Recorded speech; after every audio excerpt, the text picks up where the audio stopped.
Yeah.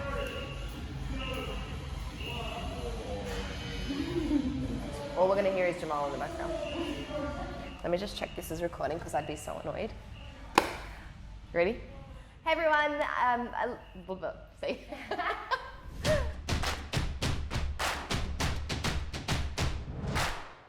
Hello there everyone. Thanks for joining us. This is Sarah Gretsch and Elise here, owner and coach at Think Fit. Basically our interview today is just to get to know a little bit about Sarah. She's one of our awesome members who's been with us for a few months now, and it's just to get inside her brain and get some tips and tricks on how she has managed to be a full-time working mum of two and still making the time and priority to be here training. So we're going to ask Gretch a couple of questions and hopefully this helps you and inspires you to take that step forward. Welcome. Thank you.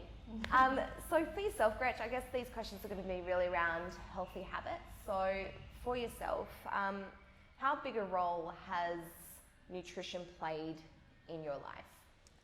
Huge. So growing up, I guess, being from the background that we're from, it's been a lot of, big meals, lots of carb-loaded meals. So growing up, both my brother and I were quite chubby kids. And through the years, obviously, we learnt a lot about nutrition, going through our weight loss journeys together as well, which has been really good. So just learning a lot about what's right to eat, what not to eat, learning new foods as well. We were very basic sort of pasta, meat. The only veggies we knew were corn and carrots and peas. So, exploring a lot with different foods and understanding the right amounts to eat has been so important. Huge lesson, and I think you're so right, and a lot of people would obviously resonate with the cultural backgrounds of, eating the traditional foods and carb heavy dishes. So Gretch, I guess for yourself, where was the turning point when you realised that you had to commit to health and fitness to get where you needed to be? So I guess when I was in my early 20s, I had just a few bad relationships. I was in a really bad mental space. I hadn't realised how much weight I had gained until I had to have some surgery. And I got on the scales and I just, cried. I just couldn't believe that the number had started with a 9 and I'd never ever seen that before. So I knew from that point that I had to do something. So that was a huge turning point for me. A lot of challenges along the way, but I just kept focused and, got to where I wanted to, made lots of major changes in my life. And it was, really good for me. So as I grew older and then I had children, obviously my body kept changing. So you fall back into this rhythm of, well, I've had children, so I've put on weight. I'm busy, I've got kids, I've got work. And then I just got really tired again. I was just no energy. So I made that decision again that I needed to do something. So I knew I'd done it before, so I knew I could do it again. Amazing. And that comes down to a lot of, obviously, self-work, a lot of awareness, understanding that, when you are tired, hold on, if I make that time to exercise or take care of myself, I'm going to get time back because I'm going to have more energy. Amazing. No, that's great lessons. And I guess the biggest thing is a lot of obstacles we find for people at home trying to take that first step. It's, the kids, they've got this commitment that, your kids do sport as well, and, you're here every night of the week, even on a Saturday morning. So that's super inspiring, and hopefully it can help some people cut on their BS and go, you know what, everyone has 24 hours. Yeah, exactly right. It's just how you use it. So I guess knowing that you have those drives behind you, it's actually quite funny though. I was talking to you for a few months before you jumped on board, which is a bit of an inside joke, but it took about maybe 6+ months. Bit of interest. I'd be like, hey, you ready to start, blah, blah, which kind of leads us into the next thing, saying, that's another obstacle. I'll join when the time's right, or I'll commit to health and fitness when the time's right.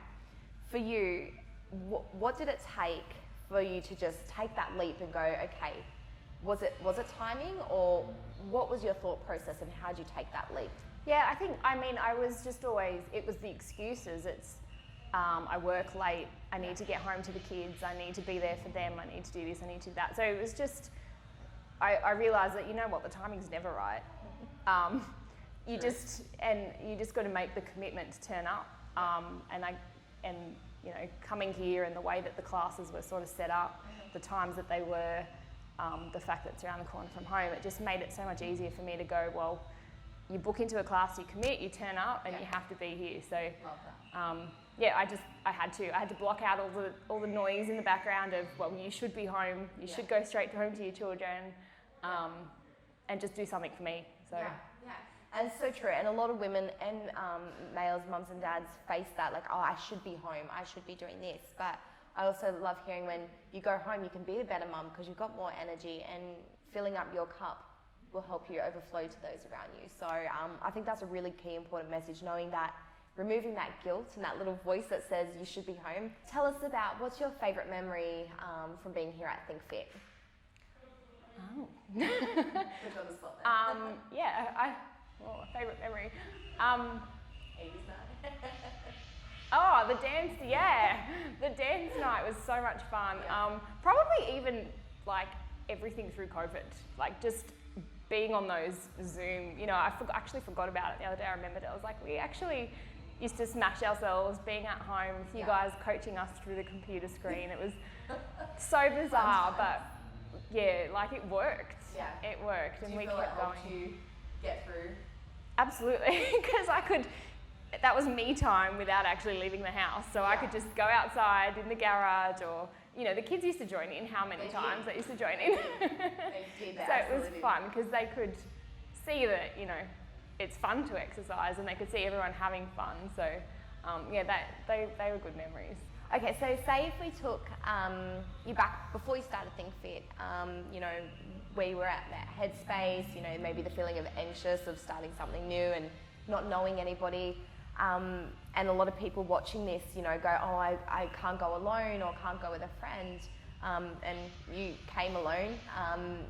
Tell us about what advice, knowing you, how you feel now and how much you benefit from this, what advice would you give yourself to the Gretchen that was just trying to make that leap? What would you tell I'd just do it. Just, you know, cut out all the noise, because I didn't, and I think that was one of the reasons why I kept putting it off, because I've never done anything alone. So, you know, whenever I joined a gym, it was with my brother or with my, you know, friend or something. So this time I knew no one, and I hesitated so much. But as soon as you got here, it was just, everyone made you feel comfortable. It was like, I wish I'd actually made that commitment earlier. So just do it. Just do it. A bit of a Nike slogan. Yeah, amazing. And I guess, you know, it does feel uncomfortable, right? And it's all the little voices like you said up there before, and once you get comfortable with being uncomfortable, that's kind of where the magic happens. Yeah. So great message there, guys. That's it from Gretchen. I hope you have loved what she's had to say. We absolutely love Gretchen. She's one of the most all-in players for us, and beautiful smile, always smiling. So hope you've enjoyed it. If you have any questions for us, make sure you pop them in the comments below. But health and happiness to you, and we'll see you next time.